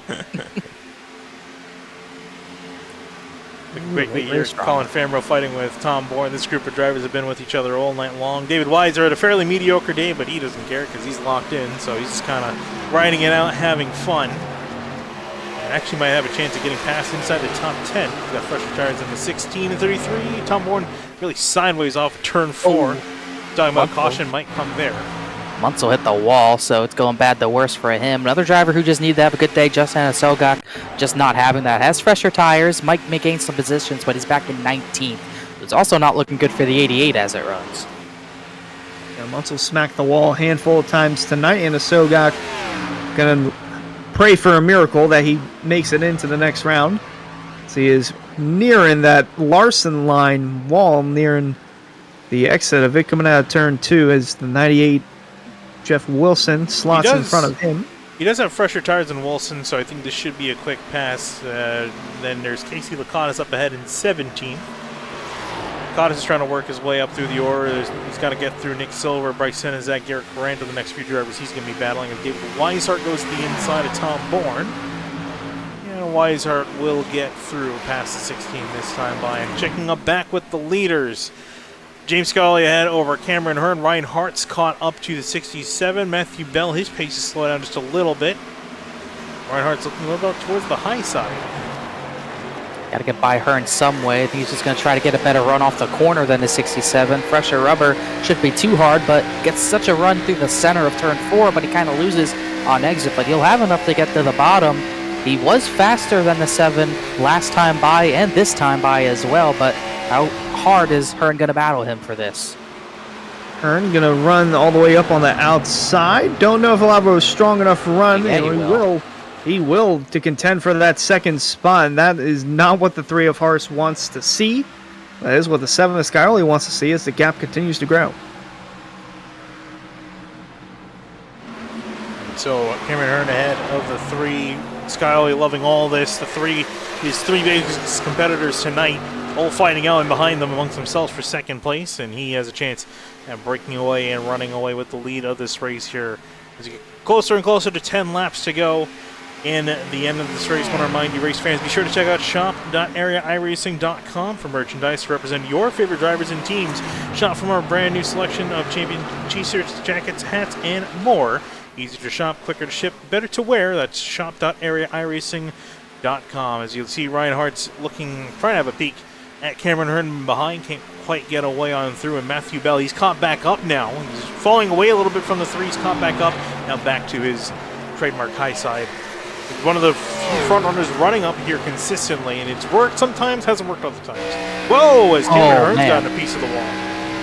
He might have tapped it, but I think he's fine. This is the frustrating part of Auto Club sometimes. You can be faster than the guy in front of you, but he can plant the top in 1 and 2 and do it well. It's going to be hard to pass him, and that's what Cameron Hearn's doing. I think Hartz is still a tiny bit faster, but if Hearn keeps running the top line the way he is, the 3 will not get by. Bell hit the wall hard. That was a hard hit. Yeah, that is not going to buff out well as Hearn and Hartz continue to duke it out for second. Slaughter might actually close in on that battle for 4th now, as now a significant contact Bell made with the wall. Also further back, Munsell hit it again off of turn 2 as his hopes fading. He's back to 13th with Garrett Grant right behind him for position. Chances are fading for a lot of drivers right now who are just really clinging on the hope that maybe something will change this race. As you can see how big of a hit that was. I think it was this time by off turn 2. No, I think it was a couple laps ago. I'm unable to find it, but you can see the damage on that car. Not looking good for him. Shane Terrian up ahead. He's actually, I believe, looking in. Shane Terry, sorry, is looking in at the moment. Drivers looking to be eliminated as they run. Well, actually, got away from that for just a second. See these guys switching back and forth on the timing sheets. Cameron Hearn and Ryan Hartz. But the drivers looking out at the moment, the number 6, Justin Munsell, 88 of Justin Asogak, 50 of Casey Lakatos, and the 62 of Alex Weaver, all looking to be eliminated here unless something big happens in the next few laps. Cameron Hearn just tapping the wall, getting very close to that outside. Yeah, Hartz has kind of had to change up his game. Instead of going to the bottom 1 and 2, he's kind of following the 67 in. So Cameron Hearn figured, okay, I'll go even higher, and he almost overstepped the boundaries a bit too much there. As now Hartz is going to try to shove him into turn 3 faster than he wants to go, Kevin Harvick style. Now he'll dive to the bottom, but that middle to top line still working for the 67, but he might have to lift here. They're going to be dead even this time. And these two are, for now, they're on the outside looking in, so they don't know what their point situation is looking like. They just know that if I'm in front of this guy, I might make the difference between making it or not making it, but for now, it seems like they're doing okay as they got 7 laps to go. Hearn not giving up on that outside just yet. Yeah, and I think that's exactly where you're going to see these guys fight a little bit harder than you may normally see them. You might be thinking, why don't they just try to, not fight with each other, try to catch the 7? Well, the thing is, these guys are fighting, like you mentioned, they're on the outside looking in, and at the moment they're both making their way on through, but they don't know, and even we don't really know exactly how tight the points are. So every point can matter, and when you're fighting up here for a position, they're going to fight pretty hard with it. They don't want to just let one driver go ahead and then not have a chance to fight back. So 67 versus the 3. Here for second place, his battle looking pretty strong. Matthew Bell looks like he's falling off. Brad Slaughter is starting to pick up pace, and he's done a fantastic job managing his tires. He's, again, one of the earliest guys to pit. He has 37 laps on his tires. And while for second, Hartz is finally going to get clear of the 67. Just drove it hard into turn 1, was able to clear high. We'll see if Hearn wants to fight back to the bottom. Definitely will. Coming to 5 to go, might as well. As he see if he wants to try a slide job. He'll dive to the bottom. Not going to have enough to clear. This might be all Hartz need to take the spot for good. As Hearn tries to fight it off, just can't do it. But damage has already been done. Hartz a long shot to get to the 7 at this point, but he will clear for second. They come across the stripe, 5 to go now for the field as Skyley continues to lead, but back and forth it's been Matthew Bell getting closer to that wall, trying to not have a moment in turn 2 again, trying to fend off Brad Slaughter for that 4th spot. Looked a little bit loose off. Oh my goodness, Beckner almost spun it off of turn 2. I had to yell about that. He is pushing the limits of that right rear. That was incredible. Whoa. Right on board with the 27. Well, you can see from the grandstand camera that he was really excited. Wow, look at that. Oh, man. Step your foot in and turn right and hang on to it. Beckner saved that. That could have been the caution right there. That quite a few guys, especially the guys on the outside looking in, they definitely could have used that. Meanwhile, up ahead, Brad Slaughter, big dive in turn 1, trying to see if he can get past the 43 Matthew Bell. Can he stick? Can he hold the slide job off? Bell having to let go, get off the gas, has to get off again to avoid making contact, and it's a drag race between these two on the back straightaway. Oh, look at the side draft. Slaughter's trying to side draft him, but Bell's likely to clear him into 3, and now Slaughter's going to have to do that all over again. As coming this time to 3 laps to go as the 43 takes that spot back, but wiggles out of 4. Slaughter's going to have a huge run on the 43. He might even clear him before turn 1, as this is the most volatile battle on the track right now, besides the one for 12th, which Shane Therian is trying to defend from Garrett Grant. He does complete the pass, heading into turn 1. Slaughter now looking to drive away with the 4th spot. A little further back here, we see a battle continuing between Garrett Grant and Shane Therian. And there's the Barbie car of Spencer Brown on that outside, rolling around the 5 of Grant. And he's a lap down. Ooh, he's trying to get past them and back off of it. Didn't want to be involved in the incident. Right behind them, Justin Munsell. And again, he's on the outside looking in, looking to see if he can get past Ed Robertson. Ed Robertson in 64. He's a lap down. Well, really wants to try to catch Garrett Grant and Shane Therian. And as far as the tires are concerned, I don't know if that 6 can be able to because he's got older tires. Yeah, he pit lap 59, so his tires are really faded at this point. The only thing he's really hoping for is for Phantom Yellow to come out in the next half lap, because Skyler's already heading into turn 3. By the way, battle for second not completely done. Hearn is staying with Ryan Hartz, but no move for that position yet. But all the guys who are in a bad spot points-wise, their chances are looking grim and just hoping for something to happen. Come off turn 4. They're still going to be duking it out when they get the flag waving in the air. The 7 of Scioli is going to be the first one to take that. We go one final time around Auto Club, and Hearn Hearts, this battle will not die. They have one more lap to settle it out. One more lap to settle out, and it'll be under Greeny here for the lead. As long as Scully makes it back around, it's going to be no contest for the lead. But between these two, something could happen. And if something does happen, it could be big. Wow, you can see tire tracks left by the 67, trying to see if he can get any sort of run on the back of him off the corner. It's not enough. I think that killed really any chance of a run that he's got. He's going to have to back it off now. As we look at the number 7 of James Scully running up in front, it's been a textbook day for the number 7 machine. No fault in the plan, nothing to really scoff at. And for James Scully, win number 8 this season in the Pro Series. We'll take it here at Auto Club. Ryan Hart and Cameron Hearn finishing second and third, with Brad Slaughter and Matthew Bell fighting hard, rounding out your top 5. These guys fighting all race long and all finishing within 5 seconds of each other. Still battles at the back of the field. John Furness, who is close on points, battling for 20th. He will get that position. Oh, wow. Just Steve got Durham. past Steve Durham. That could be big here. We're waiting to, again, once everyone comes across the line, we'll let the admins put the points in, and they'll let us know who's made it on and who's going to be on their way out of it. But it's definitely going to be close from the word of it that we're hearing. John Furness just breaking inside the top 20. Again, it's not anywhere near where we would have liked to have been starting in 6th, but it might be enough to make his way in. One driver that has absolutely no concern about that is James Scully, the number 7. Fantastic job for him. Just more bonus points on the tab for the 7 of Scioli. 8th win of the season. I believe his 20th of his Pro Series career. The first to make that mark. Most wins in the Pro Series all time. No surprise. The South Beach Heat Chevy's been dominant. He gets to do burnouts once again. Technically for the 9th time this season, but officially for the 8th time. And he does it at Auto Club. Yeah, there is no stopping this 7 car. I mean, he's just week in, week out, one of the best, if not the best drivers on track, and he's just going to pull in the victory lane right here. Gotta hear the motor blow, but he's definitely enjoying it down there. We'll park it in victory lane. Meanwhile, we'll take a look at your race results. James Scully taking home the win. 8th win of the season, as we mentioned. Ryan Hartz and Cameron Hearn on the outside looking in.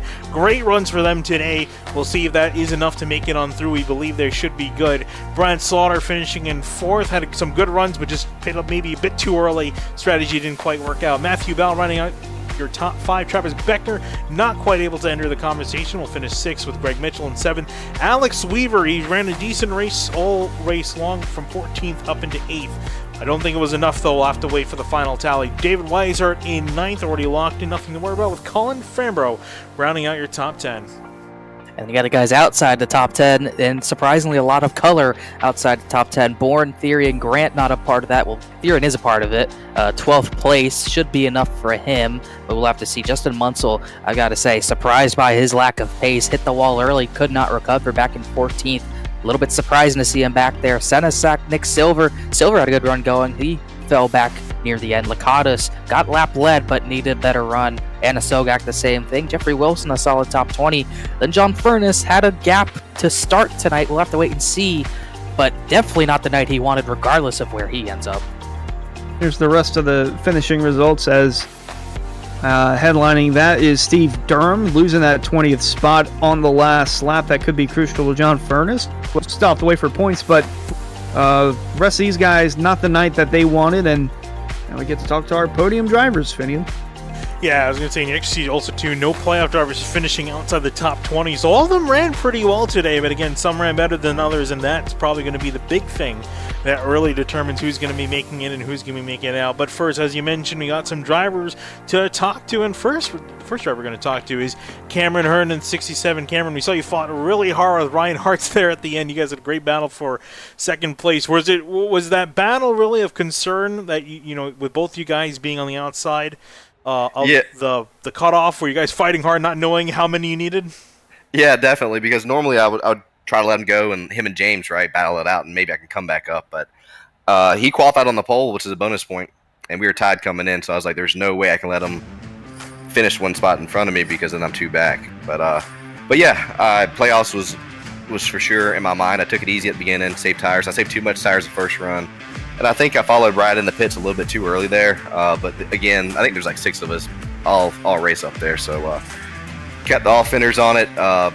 Ryan drove me super clean. I really wasn't cutting him any slack on anything, but it was fun out there. We were sliding everywhere, but it was awesome. Yeah, was there, asking you, was there any, like, plans? Were you guys expecting, you and your team, were you expecting any cautions to interrupt the race, and were you planning for that, or were you just assuming from the get-go this is going to go green? I assumed after the first pit cycle that it would stay green, using cautions. Like, kind of like last week when I got caught up in it, right? Green, race starts, everybody's bundled up. You got guys that qualified bad in the back and guys that maybe aren't as fast in the long run up front. So, but yeah, definitely was for sure on my mind. But yeah, I just wanted to maintain up front, and I feel like I was good in the long run. Enough to compete in the top 5, and that's what we did.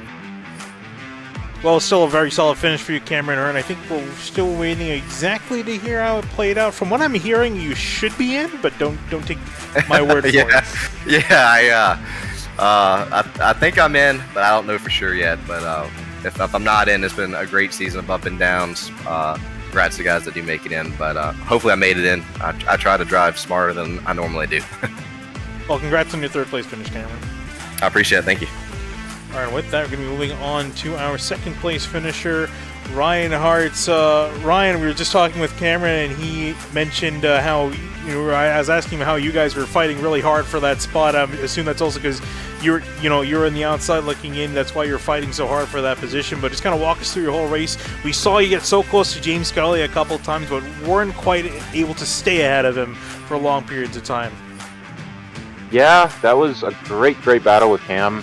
Me and him always race really well. I almost made a mistake and took us both out. You guys probably saw it. It was in 3 and 4. I think I just washed up into him, and that was obviously my fault. So other than that, me and him raced really well, same as every week. And to be honest, I wasn't even worried about losing to James. I know I want to beat him, but I was just focused on trying to make it to the next round. And as far as I know right now, I've been told by a teammate I am in. So if everything works out, I'm really thankful for the run we had tonight. And thanks to Matt Bell and Alex Weaver and everybody on IRLC, because we put in a lot of practice. And I was stressing all day, thinking about I'm probably not going to make it. I got to finish this spot's ahead. I'm not ahead of this guy. I just didn't think it was going to work out. But great qualifying effort. And we had good race pace all around. So if everything works out, we'll be on in the next round, and looking forward to Vegas. Well, Ryan Hartz just actually got word from the bossman himself, Jacob Bell. You will be making it on to the next round, so congratulations. All right, guys. Awesome. I'll see you guys in Las Vegas. All right, we'll see you there. Congrats on your 2nd place finish, Ryan. Thanks, man. All right, and last but certainly not least, a man who's not shy to talk, us last year at SimTV, because he's been finishing first a whole lot of times. 8 wins, James. You've been doing a phenomenal job in this season so far. You had a fight for it tonight. It wasn't easy.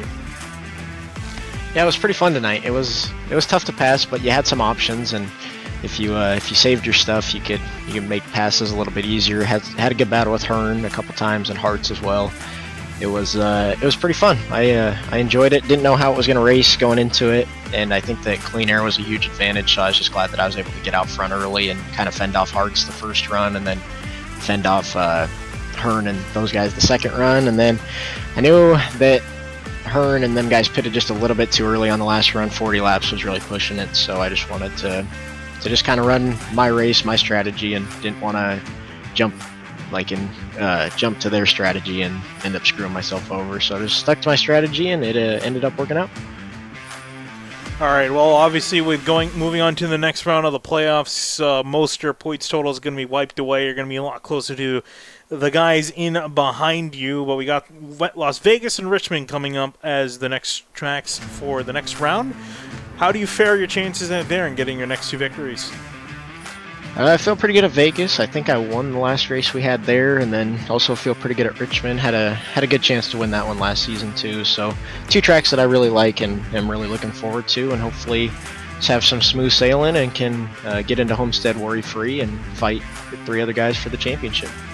All right, well, James, again, congratulations. You're on a hot streak right now. We'll see if we can continue next week. Thank you, and big thanks to you guys and the SimTV booth for all that you do, the admin team. I know I say it every week, but you guys do great work, and we really appreciate what you guys do here. Huge shout out to Rick's Hot Sauce, Code Skyly, get you $7 off there as always. And then Daniel's Candles, Matt Cotillo's Butt Kicker, and Chris Sports Cards. Thanks to all them for being on the car, and we'll hopefully be talking to you guys again next week. All right, we'll see if we will. Thanks, James. Thanks, guys. All right, with that, it's going to be wrapping up interviews here from Auto Club. Some fantastic racing, some fantastic green flag racing. Went the entire race distance. Not a single caution in sight here, guys. Yeah, two weeks in a row as well. Had the same happen. Oh, actually not. Well, I think Jacob Bell said there was 2 in a row. I don't think that's true. I believe we had cautions at Chicagoland, but still 2 weeks in a row of really hard green flag racing and great racing as well. Great track for it. And the best came out on top. Skyly 8th win of the season. No surprise there. And we know the 8 who are going to get in.